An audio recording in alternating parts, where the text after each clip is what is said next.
Indian railway రోజుకు కోట్లాది మందిని తమ గమ్యస్థానాలకు చేర్చే లైఫ్ లైన్. సామాన్యుడి నుంచి సెలబ్రిటీ వరకు అందరూ ప్రయాణించే పబ్లిక్ ట్రాన్స్పోర్ట్. కానీ ఎప్పుడైనా కదిలే రైలు ఒక లగ్జరీ హోటల్ రూమ్ లా, పెళ్లి రాత్రి శోభనం గదిలా మారిపోవడం చూసారా? ఇప్పుడు సోషల్ మీడియాలో ఓ వీడియో తెగ వైరల్ అవుతోంది. Train number 110002 Nanded gram express ఈ చర్చకు కారణమైంది. రైలు కదులుతోంది, కానీ లోపల సీన్ చూస్తే మైండ్ బ్లాంక్ అవ్వాల్సిందే. ఎర్రటి గులాబీ రేకులు, గాల్లో తేలుతున్న బెలూన్లు, రంగురంగుల డెకరేషన్, వీటన్నిటి మధ్యలో పెద్ద అక్షరాలతో ఐ లవ్ యూ అంటూ ఒక గ్రాండ్ వెల్కమ్ మెసేజ్ ఆ వీడియోలో ఉంది. ఇది ఏదో సినిమా షూటింగ్ అనుకుంటే పొరపాటే. ఒక కొత్త జంట కోసం ప్రైవేట్ ఈవెంట్ మేనేజర్లు చేసిన రియల్ సర్ప్రైజ్ సెటప్. అయితే ఈ రొమాంటిక్ సర్ప్రైజ్ వెనుక ఇప్పుడు ఊహించని క్రిమినల్ ట్విస్ట్ బయటపడింది. రైల్వే శాఖ యాక్షన్ మోడ్ లోకి వచ్చేస్తుంది. రైలులో డెకరేషన్ చేస్తే ఏమైంది?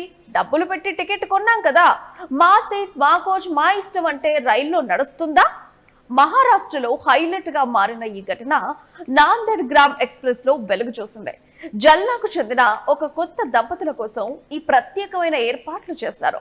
ఔరంగాబాద్ నుంచి జల్నా రైల్వే స్టేషన్ కు ఆ కొత్త జంట చేరుకునే లోపే రైలు ఖాళీగా ఉన్న సమయంలో రాహత్ రూమ్ డెకరేషన్ అనే ప్రైవేట్ సంస్థకు చెందిన డెకరేటర్లు లోపలికొచ్చి తమ పని కానిచ్చేశారు. ఫస్ట్ ఏసీ కూపేని పెళ్లి రూమ్ లా మార్చేశారు. ఆ తర్వాత జల్నా స్టేషన్ లో ఆ దంపతులు రైలు ఎక్కగానే ఈ విజువల్స్ చూసి షాక్ అయ్యారు. ఎవరో దీన్ని వీడియో తీసి సోషల్ మీడియాలో పెట్టడంతో అది కాస్త క్షణాల్లో వైరల్ గా మారింది. నెటిజన్లు దీనికి సుహాగరాత్ ఎక్స్ప్రెస్ అని, హనీమూన్ ఆన్ వీల్స్ అని మీమ్స్ తో ట్రోల్ చేయడం ప్రారంభించారు. నిజానికి చూడటానికి ఇది ఒక లవ్ స్టోరీలా, సర్ప్రైజ్ గిఫ్ట్ లా అనిపించిన భారతీయ రైల్వే భద్రతా నిబంధనల ప్రకారం ఇది తీవ్రమైన నేరం. ఈ వీడియో రైల్వే ఉన్నతాధికారుల వరకు చేరడంతో సీన్ కాస్త రివర్స్ అయింది. రైల్వే శాఖ అంతర్గత విచారణ జరిపింది. ఇక్కడ అసలు ట్విస్ట్ ఏంటంటే, అసలు రైల్వే అధికారుల అనుమతి లేకుండా కదులుతున్న లేదా ప్లాట్ఫామ్ మీద ఉన్న రైల్లోకి ప్రైవేట్ వ్యక్తులు అంత సామాగ్రి తీసుకొని ఎలా వెళ్లారు? అక్కడ సెక్యూరిటీ ఏం చేస్తోంది? రైల్వే రూల్స్ ప్రకారం ఇలాంటి ప్రైవేట్ డెకరేషన్లకు అసలు ఎలాంటి అనుమతులు ఉండవు.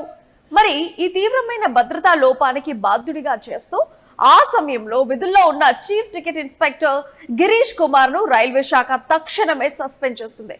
లంచం తీసుకొని అనుమతించారా లేక నిర్లక్ష్యంగా వ్యవహరించారా అనే కోణంలో డిపార్ట్మెంటల్ ఎంక్వైరీ నడుస్తోంది.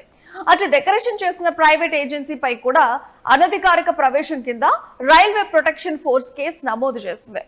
ఈ డెకరేషన్ టీం ప్రయాణికుల్లాగే టికెట్ తీసుకొని లోపలికి ప్రవేశించినట్లు సీసీ కెమెరాల్లో గుర్తించారు.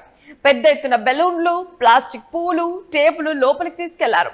రైల్వే చట్టంలోని సెక్షన్ 145, 147 కింద ప్రభుత్వ ఆస్తిని దుర్వినియోగం చేయటం, అనుమతి లేకుండా ప్రైవేట్ కార్యకలాపాలు నిర్వహించడం నేరం.